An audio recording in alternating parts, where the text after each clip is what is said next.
Hi guys, mayong buntag nang lugit di akong mama guys para naikabayad og motor. Kung mama guys nakugihan kaayo guys para naikabayad silahang motor og konsumo guys. Extra ra jud mig palugit ani guys para laan lang jud mi mapalit og konsumo guys kay pait king panahon ron kaning palugit lang jud guys, di lang jud nilalim guys kay muhang kamot mga palot, mga hubag, mga samad na. Pinaspasay jud mig lugit ani guys kay hapon na niya kung mama guys kay way kabutangan sa singot guys, patibugan singot na.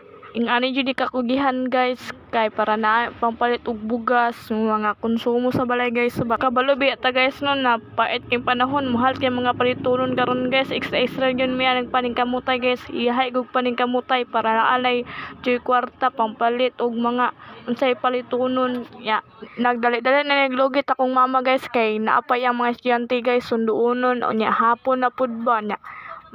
Di jud ni makaya no mahaponan jud man maong gipaspasan jud niya pag-ayo ang nilugitan. Kwarta lagi niya akong mama ron guys, ay naghuha og lugit guys, magpabalanse din siya. Kwarta lagi guys, pero kanang igo ra pud ibayad sa motor ba niya, konsumo gamay. Kugihan kay niya akong mama guys, kay namo gyud mga estudyante guys, matagada adlaw baon guys, baon niya. Unya maora day ni guys, like and follow and share sa akong mama guys. Salamat sa tanan.